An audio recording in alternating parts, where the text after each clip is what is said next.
নোয়াখালীর হাতিয়ায় শাপলাকলি প্রতীকে ভোট দেওয়ার অভিযোগে নারীকে ধর্ষণের ঘটনাটি প্রোপাগান্ডা বলে জানিয়েছে পুলিশ।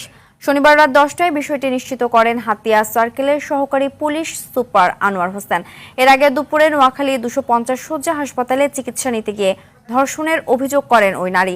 এ বিষয়ে নোয়াখালীর অতিরিক্ত পুলিশ সুপার আবু তৈয়ব মোহাম্মদ আরিফ হোসেন জানান, পুলিশি তদন্তে ভাইরাল হওয়া নারী ধর্ষণের বিষয়টি সত্যতা মেলেনি। নোয়াখালীর হাতিয়ায় গৃহবধূ ধর্ষণ নিয়ে ধোঁয়াশা তৈরি হয়েছে। হাসপাতাল কর্তৃপক্ষ জানিয়েছে যে ভর্তির সময় দুরকম তথ্য দেন ভুক্তভোগী। হাতিয়ায় এনসিবির পক্ষে ভোট দেওয়াতে নারীকে ধর্ষণ করল বিএনপি নেতাকর্মীরা, এমন একটি গুজব সারা বাংলাদেশে ছড়িয়ে পড়েছে। আর এই গুজবটি ছড়ানোর পিছনে হাত রয়েছে একমাত্র পিনাকি এবং এনসিবির কিছু কুলাঙ্গার নেতাকর্মী, যারা এটাকে কেন্দ্র করে বিএনপিকে বড় ধরনের একটা আঘাত আনতে চায়, আবারও সেই দেশটাকে ধ্বংস করে দিতে চায়। ইতিমধ্যেই পুলিশ প্রশাসন কিংবা মেডিকেল বোর্ড তাকে ধর্ষণের কোনো চিহ্ন পায়নি, যেখানে তাকে শিখিয়ে দিয়ে বিএনপিকে বদনাম করার জন্য এই প্রোপাগান্ডা ছড়াচ্ছে।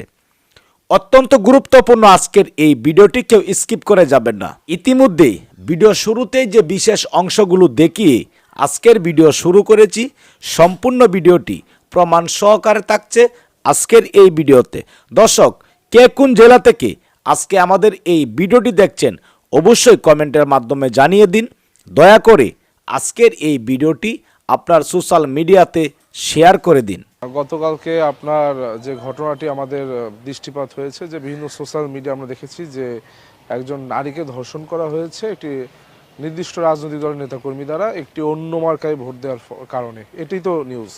কিন্তু আমরা পরবর্তীতে দেখলাম যে ওইখানে যিনি এএসপি আছেন, দায়িত্বরত এএসপি, তিনি কিন্তু বিষয়টি অস্বীকার করেছেন। তিনি বলেছেন এরকম কোনো আলামত পাওয়া যায়নি। এমনকি যারা ডিউটিরত চিকিৎসক ছিলেন তারাও কিন্তু বলেছেন যে ওই নারীর ধর্ষণের কোনো আলামত পাওয়া যায়নি। কিন্তু আমরা দেখলাম যে কোনো ধরনের আলামত পাওয়ার আগেই একটি গোষ্ঠী তারা কিন্তু বিভিন্নভাবে একটা পরিবেশ ঘোলাটে করার চেষ্টা করলো।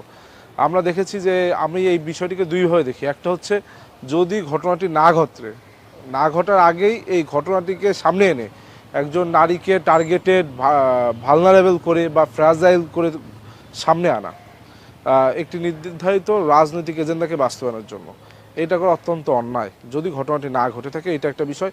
কেননা একজন নারীর তার আত্মসম্মান রয়েছে, নারীর একটি সামাজিক মর্যাদা রয়েছে। একজন নারীকে একটি রাজনৈতিক বিভিন্ন এজেন্ডা স্বীকার করা, এটা বিভিন্ন সময় সমাজে আমরা দেখি যে রাজনীতি একটি অপরাজনৈতিক অংশ। যদি ঘটনাটি ঘটে না থাকে তাহলে বিষয় একটি, আর যদি ঘটনাটি ঘটে থাকে সেক্ষেত্রে আমার মনে হয়েছে যে প্রশাসন বলেন কিংবা চিকিৎসক বলেন, আমরা বিভিন্ন সময় দেখেছি কোনো নারী ধর্ষণের শিকার হলে বিভিন্ন প্রভাবের কারণে, বিভিন্ন প্রভাব খাটিয়ে কিন্তু তিনি ধর্ষণের শিকার হয়নি, এই ধরনের একটি জবানবন্দি দেওয়া হয়। যদি ঘটনাটি ঘটে থাকে, আমার মনে হয় যে এই ঘটনাটি কেন ঘটলো সেটা কিন্তু বর্তমান অন্তর্বর্তীকালীন সরকার এখনও দায়িত্বে, ডক্টর ইউনূস এখনও দায়িত্বে। সরকারের থেকে উচিত যে আসলে এই ঘটনাটি ঘটেছে কিনা তার তদন্ত করে জাতির সামনে তুলে ধরা, যে আসলে ঘটনাটি ঘটেছে কি ঘটেনি, আর ঘটলে কিভাবে ঘটেছে, না ঘটলে কিভাবে ঘটেছে। সেই ক্ষেত্রে যদি ঘটনা ঘটে থাকে তাহলে যারা ঘটিয়েছে তাদের শাস্তি, আর যারা যদি ঘটনা না ঘটে থাকে, যারা এই তথ্য সন্ত্রাসটি করলো তাদেরকে শাস্তির আওতায় আনা। এইভাবে কিন্তু আমরা সমাজে একটি চেক অ্যান্ড ব্যালেন্সের মাধ্যমে শান্তিপূর্ণ পরিস্থিতি বিরাজ করতে পারি। তো আমার মনে হয়েছে যে ঘটনা যদি না ঘটে থাকে সেক্ষেত্রে রাজনৈতিক এজেন্ডা করে পরিবেশকে এই সময় ঘোলাটে করা, তারা দেশের ভালো চায় না। আর দ্বিতীয়ত, অন্তর্বর্তীকালীন সরকার যেহেতু এখনও দায়িত্বে, তাদের উচিত ছিল, যেহেতু এই ধরনের একটি অভিযোগ উঠেছে, দ্রুত ফ্যাক্ট ফাইন্ডিং করে বিষয়টি কি সেটা জাতির সামনে তুলে ধরা। এতে দেশে আরও বেশি শান্তিপূর্ণভাবে সহজে জিনিসটি